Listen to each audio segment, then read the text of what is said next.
Hello নমস্কার বন্ধুরা, শিউ and ফ্যাশনে আমার সমস্ত বন্ধুকে অনেক অনেক ভালোবাসা, অনেক অনেক শুভকামনা নিয়ে আজকের শুরু করছি একটা নতুন ভিডিও। দেখো, একটা চুড়িদারের পিস নিয়েছি, আর এই চুড়িদারের পিসটা দেখো কতটা সুন্দর। এটা পিঙ্ক কালারের চুড়িদারের পিস। এটা একটা কাস্টমারের চুড়িদারের পিস, দেখো কতটা সুন্দর। আর এতে দেখো লাইনিং জয়েন্ট হবে। আর দেখো লাইনিংটাকে নিয়েছি, লাইনিংটা 1.5 মিটার আছে। আর এটাকে আমি কাটিং করব। দেখো আমার এই চুড়িদারের পিসটা খুব পছন্দ হয়েছে। যেটা যে কাস্টমার পরবে তাকে খুব ভালো মানাবে। দেখো এইখানে আমি লাইনিংটাকে 4 ভাঁজে ভাঁজ করে নিয়েছি। নিয়ে আর আমি দেখো লম্বাটা নিয়ে নিলাম। লম্বাটা এখানে আমাদের আছে 43 ইঞ্চি। সেই 43 ইঞ্চিতেই দাগ দেবো, সঙ্গে নেব 1/2 ইঞ্চি। দেখো 43 ইঞ্চিতে মার্কিং করছি। 43 ইঞ্চি নিয়েছি, নিয়ে আর তার সঙ্গে দেখো এটাকে একটু নামিয়ে দিলাম তোমাদের যাতে বুঝতে সুবিধা হয়। আর তারপরে আমি নেব 1/2 ইঞ্চি। আর এখানে আমাদের আছে পুটের মাপ। পুট আছে আমাদের হচ্ছে 15 ইঞ্চি, তাকে হাফ করলে হয় 7.5 ইঞ্চি। তো 7.5 ইঞ্চিতেই আমরা হচ্ছে দাগ দেব। দেখো 7.5 ইঞ্চিতে দাগ দেব। আর দেখো ওই লাইনটাকে আমি সোজা করে নিলাম, নিয়ে 7.5 ইঞ্চিতে একটা দাগ দিচ্ছি। দাগ দেওয়ার পরে আমাদের ওইখান থেকে নামাতে হবে আর্মহোলের মাপ। আর্মহোল নিচ্ছি 7.5 ইঞ্চি। আর্মহোলের মাপ নিচ্ছি 7.5 ইঞ্চি। নেওয়ার পরে আমরা কোমর নিচ্ছি 15 ইঞ্চিতে। আর দেখো 21 ইঞ্চিতে আমি হিপ নিচ্ছি। নেওয়ার পর 3টে দাগকেই আমি সোজা করে দিচ্ছি।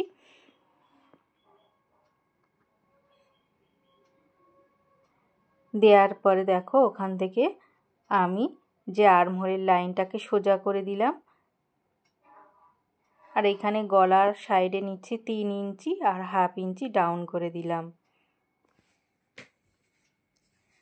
1/2 ইঞ্চি ডাউন করে দেওয়ার পরে দেখো 1.5 ইঞ্চি নিয়ে কোণ থেকে শেপ দিয়ে দেব।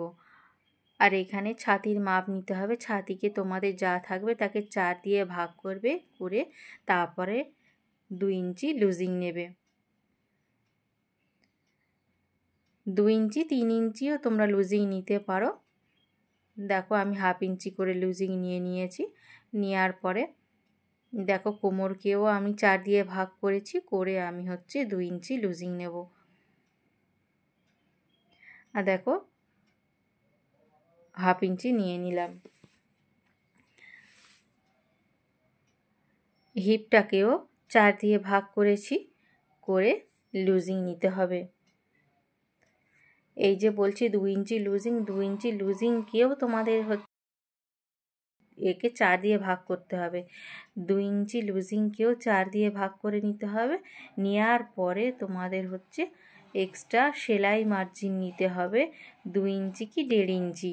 আমি এখানে 2 ইঞ্চি নিয়েছি। নেওয়ার পরে দেখো এইভাবে আমি দাগ দিয়ে দিচ্ছি।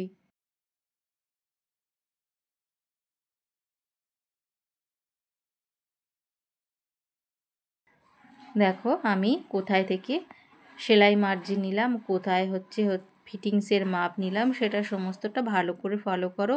একবার যদি না পারো তোমরা বারবার দেখো, অবশ্যই পারবে। এরপরে দেখো আমি এইভাবে গোল শেপ দিয়ে দিচ্ছি আর্মহোলের সাইডে গোল শেপ দেওয়ার পরে নিচে তোমাদের মার্কিং করতে হবে। নিচে কোমরের হিপ যতটা আছে হিপটাকে ঠিক ততটাই নিচে আমি রাখবো। দেখো হিপ যতটা নিয়েছি ঠিক সেইটাই আমি নিচে রাখবো। অনেকে একটু ছড়ানো পছন্দ করে, তোমরা তার জন্য হয় 1/2 ইঞ্চি নয় হচ্ছে 1 ইঞ্চি, যে যেমনটা ঘের পছন্দ করে ঠিক তেমনভাবেই তোমরা নিয়ে নেবে। নিয়ে আর পরে আমি ওইখান থেকে 1.5 ইঞ্চি ভিতরের দিকে দাগ দিয়ে দিলাম। দেখো এইভাবে ভিতর থেকে দাগ দিয়ে দিচ্ছি। আগে নিয়েছিলাম 2 ইঞ্চি, কিন্তু আমি বেশি কাপড় রাখবো না, ফোল্ড করতে অসুবিধা হবে, সেই জন্য 1.5 ইঞ্চি নিয়ে এইভাবে মিলিয়ে দিলাম। দেওয়ার পরে দেখো গলা শেপ দিচ্ছি। গলাটা এইখানে আছে 6.5 ইঞ্চি। 6.5 ইঞ্চিতে ওপর থেকে এইভাবে দাগ দিচ্ছি। আর এটা হচ্ছে আমাদের পান গলা হবে, সেই জন্য পান আকারে শেপ দিয়ে নিচ্ছি। দেখো এটাকে আমি নামিয়ে নিয়েছি, দেখতে তোমাদের সুবিধা হবে। এইভাবে আমি গোল করে ওপর থেকে নিচে নামিয়ে নিচে পান আকারে দিয়ে দিচ্ছি। দেখার উপর থেকে পিছনের গলার সাইড হবে 3 ইঞ্চি, নিয়ে আমি 3 ইঞ্চিতে একটা এভাবে রাউন্ড করে দিলাম। দেওয়ার পরে এটাকে আমি কেটে নেব।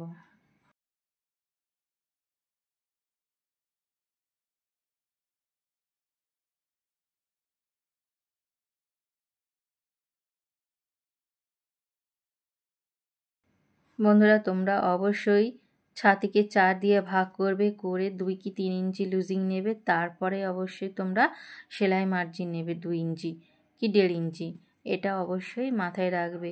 ছাতির কাছে, কোমরের কাছে, হিপের কাছে অবশ্যই লুজিং নিতে হবে, এটা অবশ্যই মনে রাখো। নেওয়ার পরে দেখো হিপের সাইডে, কোমরের সাইডে, ছাতি, গলা এই 4টে জায়গাতেই তোমাদের হচ্ছে কাট লাগিয়ে রাখতে হবে, পরে সেলাইয়ের সময় কোনো অসুবিধা হবে না। এইগুলো মিলিয়ে মিলিয়ে কাট করলে তোমাদের হচ্ছে সেলাই করতে সুবিধা হবে। এরপরে আমরা মেন যে কাপড়টা রয়েছে, মেন ফেব্রিকের ওপরেই আমি কাটিং করব। আর তার জন্য দেখো আমি প্রথমে হচ্ছে এইবারে গলার ওইখান থেকে তালপাটটা একটু কেটে নিলাম। নেওয়ার পরে মেন কাপড়টাকে আমি দেখো বিছিয়ে নেব। নিয়ে দেখো এর সাইডে হচ্ছে পিছনের পার্ট জয়েন্ট করা আছে, জয়েন্টটাকে আমি খুলে নেব। জয়েন্টটা খুলে নেওয়ার পরে দেখো এটাকে দেখো দুভাজে ভাঁজ করেছি, দুভাজে ভাঁজ করে জয়েন্টটা খুলে নিচ্ছি। নেওয়ার পরে ওটাকে রেখে তার উপরে আমি লাইনিংটা রাখবো। লাইনিংটা বিছিয়ে এইভাবে তোমাদের কাটতে হবে। এতে এতটাই কম কাপড় দিয়েছে, সাইডে কোনো কাপড় নেই। অন্যান্য চুড়িদারের পিসে অনেকটাই কাপড় থাকে, কাটতে অসুবিধা হয় না, কিন্তু এতে এতটাই কম কাপড় আছে, মোটামুটি করে চুড়িদারটা কোনো রকমে থাকবে, সাইড থেকে কোনো এক্সট্রা কাপড় থাকবে না।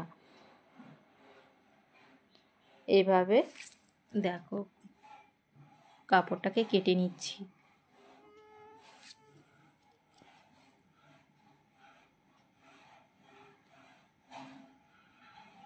নতুন বন্ধুদের কাছে একটা ছোট্ট রিকোয়েস্ট, বন্ধুরা তোমরা চ্যানেলটিকে সাবস্ক্রাইব করো, লাইক করো, কমেন্ট করো। বন্ধুরা তোমরা, আমি অনেক কষ্ট করে ভিডিও বানাচ্ছি যে তোমাদের জন্য, তোমরা অবশ্যই আমার পাশে থাকো। এইভাবে দেখো আমি চুড়িদারের পিসটা কাটিং করে নিলাম। এরপরে হচ্ছে যে ব্যাক পার্টটা আছে, ব্যাক পার্টটা কাটিং করব, সেটাকে আমি ডবল ভাঁজে ভাঁজ করে নিলাম। ডবল ভাঁজে ভাঁজ করার পরে দেখো এইভাবে একটু টেনে নিচ্ছি। টেনে নিলে ওই দিক থেকে আমাদের হাতা কাটিং করব। হাতা কাটিংয়ের জন্য কাপড় রাখতে হবে, কাপড়টাকে এভাবে মেপে আমি নিচ্ছি। মেপে দেখো ওই সাইডে যে কাপড়টা থাকবে পড়ে আছে, ওখান থেকেই আমি হচ্ছে হাতা কাটিং করব। এইভাবে রেখে সমস্তটা কাটিং করে নিচ্ছি।